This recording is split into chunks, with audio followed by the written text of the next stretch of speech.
കേരളത്തിൽ നിലവിലുള്ള കനത്ത മഴക്കെടുതിക്കും വെള്ളപ്പൊക്കത്തിനും കാരണം പ്രാദേശിക ലഘുമേഘ വിസ്ഫോടനങ്ങളാണെന്നാണ് വിദഗ്ധരുടെ വിലയിരുത്തൽ.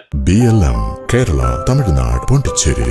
ഓഗസ്റ്റ് 1 പ്രതീക്ഷിച്ചതിലും വളരെ കൂടുതൽ മഴ ചെറിയ സമയത്തിനുള്ളിൽ പെയ്തിറങ്ങിയതാണ് വലിയ രീതിയിലുള്ള ജലനിരപ്പ് ഉയരാൻ ഇടയാക്കിയത്. ഈ സാഹചര്യത്തിൽ ജനങ്ങൾ ജാഗ്രത പാലിക്കുകയും അധികൃതരുടെ നിർദ്ദേശങ്ങൾ കൃത്യമായി അനുസരിക്കുകയും വേണം. കാലാവസ്ഥാ നിരീക്ഷണ കേന്ദ്രം മഴയുടെ തീക്ഷ്ണതയും സാധ്യതയും കണക്കിലെടുത്ത് 4 നിറങ്ങളാണ് അലർട്ടുകളായി പ്രഖ്യാപിക്കുന്നത്. റെഡ്, ഓറഞ്ച്, യെല്ലോ, ഗ്രീൻ എന്നിങ്ങനെയാണ് അവ.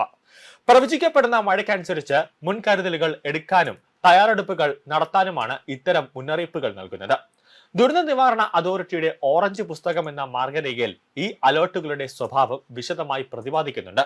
ചുവപ്പ് അലർട്ട് ഒഴികെയുള്ള മുന്നറിയിപ്പുകളെ പൊതുവിൽ ഭീതിയോടെ കാണേണ്ടത് ഇല്ല എങ്കിലും ഓറഞ്ച്, യെല്ലോ അലർട്ടുകൾ പ്രഖ്യാപിക്കുമ്പോൾ കൃത്യമായ കരുതലും ജാഗ്രതയും പാലിക്കേണ്ടതുണ്ട്. 24 മണിക്കൂറിൽ 204.4 മില്ലിലിറ്റർ കൂടുതൽ അതിതീവ്ര മഴ ലഭിക്കുമെന്ന് പ്രതീക്ഷിക്കുമ്പോഴാണ് റെഡ് അലർട്ട് പ്രഖ്യാപിക്കുന്നത്. ഇത് കർശന സുരക്ഷാ നടപടികൾ സ്വീകരിക്കേണ്ട ഒരു ഘട്ടമാണ്. റെഡ് അലർട്ട് പ്രഖ്യാപിച്ചാൽ ദുരന്ത സാധ്യതയുള്ള മേഖലകളിൽ നിന്ന് ആളുകളെ സുരക്ഷിത സ്ഥാനങ്ങളിലേക്കോ ക്യാമ്പുകളിലേക്കോ പൂർണ്ണമായി മാറ്റിപ്പാർപ്പിക്കണം. മാറി താമസിക്കാൻ വിസമ്മതിക്കുന്നവരെ ആവശ്യമെങ്കിൽ നിർബന്ധമായി മാറ്റി താമസിപ്പിക്കാനുള്ള നടപടികൾ സ്വീകരിക്കേണ്ടതുണ്ട്. കൂടാതെ രക്ഷാസേനയെ വിന്യസിക്കുക, ദുരിതാശ്വാസ ക്യാമ്പുകൾ സജ്ജമാക്കുക തുടങ്ങിയ എല്ലാ മുന്നൊരുക്കങ്ങളും ഈ ഘട്ടത്തിൽ പൂർത്തിയാക്കണം.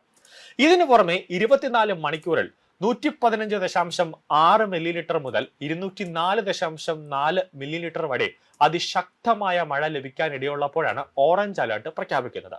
ഇത് അതിജാഗ്രതാ മുന്നറിയിപ്പായതിനാൽ സുരക്ഷാ തയ്യാറെടുപ്പുകൾ വേഗത്തിൽ തുടങ്ങേണ്ടതാണ്.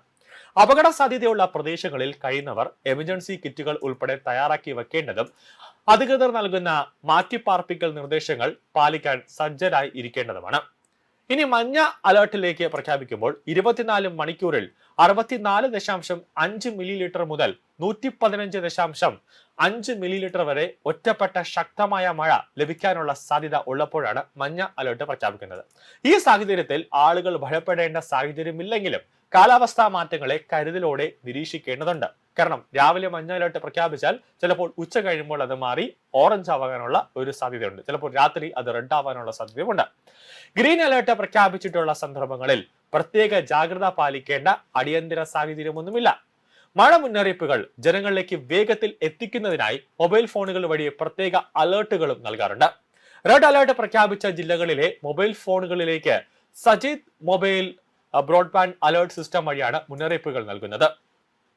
ഈ സജീദ് അലർട്ടുകൾ ഓരോ ജില്ലകളും, അതായത് റെഡ് അലർട്ട് പ്രഖ്യാപിച്ച ജില്ലകളിൽ നൽകുമ്പോൾ ജനങ്ങൾ ജാഗ്രതയായിരിക്കണം എന്നതാണ് പ്രധാനമായി ലക്ഷ്യം. ദേശീയ ദുരന്ത നിവാരണ അതോറിറ്റിക്കും ടെലികമ്മ്യൂണിക്കേഷൻ വകുപ്പും ചേർന്ന് മെയ് 26, അതായത് 2026 മെയ് മാസത്തിലാണ് ഈ സംവിധാനം പരീക്ഷിച്ചത്.